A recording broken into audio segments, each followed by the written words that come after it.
এই নাও কয়টা টাকা। আর তো আমি নতুন ফ্ল্যাট বাসা নিয়েছি, তুমি তো জানোই, তুমি ঘুরতে যাইও একদিন। বাজান রে, তুই না আগে ছোট বাসার থাকতি, এখন না বড় বাসা নিছর। তুই না বলছিলি আমারে ঢাকা নিয়ে যাবি বড় বাসা নিলে। বাজান রে, তোর বড় ভাই তো অটো চালা, বউ বিশৃঙ্খলা নেয়া, তার ঘরের মধ্যে থাকারই জায়গা হয় না। আমারে খুব কষ্ট হইতেছে। তুই যদি আমার বড় ফ্ল্যাটে নিয়ে যাইতি আমার খুব ভালো হইতো। তুমি তো ঢাকা যায় থাকতে পারবা না, টাকা তো আর আমি দে, টাকা লাগলে আরো দিমো বললো। আচ্ছা থাক, শুনছি নাকি ঢাকা নাই ডেলি বাজার, যে মানুষ টানুষ সেগুলো আমার ভালো লাগে না। আচ্ছা ঠিক আছে, তাহলে আমি আসি। আচ্ছা যাও বাবা। ছোট ভাই ছুটি পাইলে আবার আইস। ঠিক আছে। আর আব্বা, তুমি ওরে এগুলো কবার গেছো কি লেগা? আমি তো আছি, আমি যতদিন আছি তুমি আমার কাছে ততদিন থাকবা। তুমি চিন্তা করো না বাবা, আর কষ্টও পাই না। আচ্ছা বাবা থাক। স্যার, এই প্রজেক্টের কাজটা কমপ্লিট হইলে আমাদের 10 থেকে 15 লাখ টাকা লাভ হবে। আচ্ছা, এই কাজটা শেষ হওয়ার পরে আমাদের কোন কাজটা শুরু হবে? স্যার, 13 তারিখে মতিন সাহেবের সাথে একটা প্রজেক্টের মিটিং আছে। আচ্ছা ঠিক আছে, মতিন সাহেবকে 13 তারিখে আমার সাথে যোগাযোগ করার ব্যবস্থা করো। আচ্ছা ঠিক আছে স্যার। আব্বা, পোলাটাও তো বড় হয়ে গেছে, মুসলমানি করার লাগে। বাবা রে, তুই তো কথা কইছ ঠিকই, তোর ছোট ভাইটারে একটু ফোন দে। চাকরি টাকরি করে, তোরা তো টাকা পয়সা নাই। না ওই যদি বাড়িতে আসে তোর একটু টাকা পয়সা দিলে ভালো হবে। না আব্বা, টাকা পয়সা লাগবো না, অত বড় করে করবো না তো, কমাই আত্মীয় স্বজন কইয়া। আর পোলাটাও কইছে ধর কাকারে লাগবো, কাকারে ছাড়া নাই খুশি হইতো না। তুই তাইলে তোর ছোট ভাইয়ের অফিসে যায় দাওয়াতটা দিয়া। আচ্ছা আব্বা, তাহলে আমি কালকে যাইতেছি। দেখো নি 17 তারিখে কোনো মিটিং আছে? জি স্যার, শেরপুর একটা আপনার মিটিং আছে। তুমি ভাই হঠাৎ করে আমার অফিসে? ভাই, তোর বাইশটার সামনে শুক্রবারে সুন্নতে খাতনা অনুষ্ঠান করবা চাইতেছি। পোলাটা আবদার করছে তোরে ছাড়া সুন্নতে খাতনা করতো না, তোরে পাইলে নাকি অনেক খুশি হইতো। শুক্রবার? শুক্রবার তো আমার একটা ইম্পর্টেন্ট মিটিং আছে, টাকা পয়সা যা লাগে আমার বলো, আমি দিয়ে দিতেছি। না ভাই, টাকা পয়সা লাগবে না। আর শুক্রবারে তো সব অফিস বন্ধ থাকে, শুক্রবারের দিনে তোর কাজ আছে। তবুও চেষ্টা করে দেখি, যদি যাস তাহলে পোলাটা অনেক খুশি হইতো। আমার কি কাজ তোমার অটো চালানোর মতন? মন চাইলে করলাম, নাইলে নাই। আমার এটা ইম্পর্টেন্ট মিটিং, করতে হবো আমার। আমার এটা গুরুত্বপূর্ণ কাজ, আমি বাড়িতে যাইতে পারবো না। টাকা লাগলে টাকা নিয়ে যা। যাই হোক ভাই, তুই দেখিস চেষ্টা করে, যাইলে সবাই অনেক খুশি হইতো। স্যার, আপনার হয়তো কোথাও ভুল হইতেছে, আমাদের শুক্রবারে কোনো মিটিং নাই, শিডিউল একদমই ফাঁকা।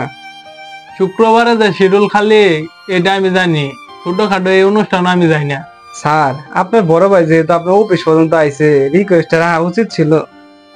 আরে বোকা, ওই জায়গায় সব অটো চালক আর ভ্যান চালক যাইব, ওই জায়গায় আমি গেলাম আমার স্ট্যাটাসের সাথে যা। তারপরে স্যার, আপনার ভাই এত করে রিকোয়েস্ট করলো, গেলে সবাই খুশি হইতো। হ্যাঁ, সে আমার বড় ভাই, সে অটো চালক, কোন অটো চালকের খুশি দেখার আমার কোনো সময় নাই। ভাই আপনি? ভাই, ভুল করে অটো চাবিটা রেখে গেছিলাম। আর ভাই, সময় পাইলে তুই যাস। স্যার, আপনার বড় ভাই হয়তো সবকিছু শুনে ফেলছে। আরে ওই শোনক, ও শুনলে আমার কোনো আসে যায় না, কিছু টাকা পাঠামো তাহলে ঠিক হয়ে যাবো।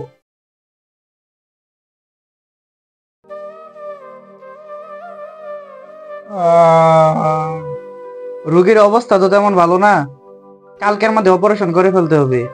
এ নেগেটিভ রক্তটা খুব তাড়াতাড়ি আপনি মিল করে ফেলেন, অপারেশনের মধ্যে খুব দরকারি রক্তটা।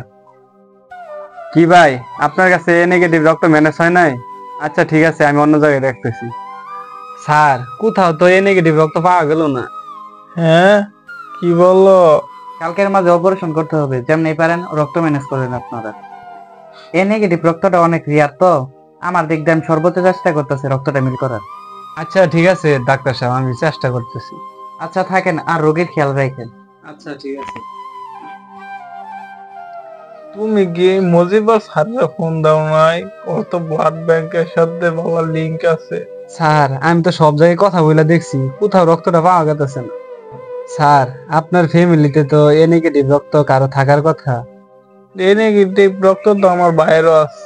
স্যার, তাহলে আমরা কেন এত খোঁজাখুঁজি করছি আপনার বাইরে বলেন। আমি বড় ভাইরে কোন মুখে রক্তের কথা বলবো? আমি তারে কত তুচ্ছ তাচ্ছিল্য করছি, এই কি তার শরীরে রক্ত আমাকে দিল?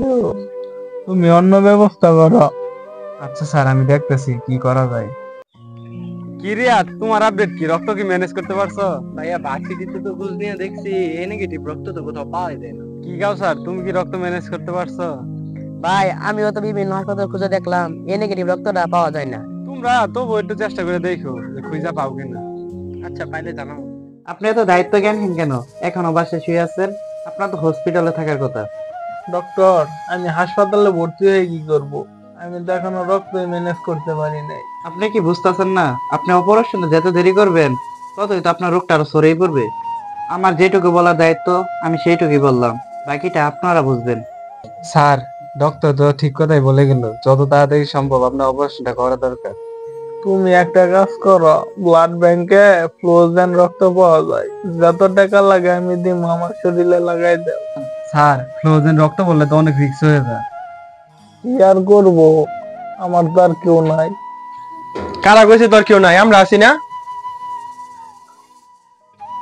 তোমরা কইতে জানলা।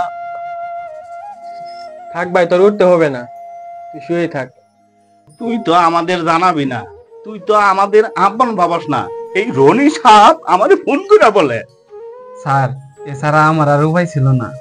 আমি তো আর আপনারে আমার সামনে দুঃখে দুঃখে মরতে দেখতে পারি না। বাইরে তোর রক্ত লাগবো, তোর চিন্তা কিসের? তোর এই ভাই আছে না, আমার শরীরে এক ফোঁটা রক্ত থাকাকালীন আমি তোরে মরতে দিব না। বাইরে তোমাদের সাথে কত খারাপ ব্যবহার করছি, পারলে আমার মাফ করে দিও। আর তোমরাই আমার জন্য রক্তের ব্যবস্থা করতেছ।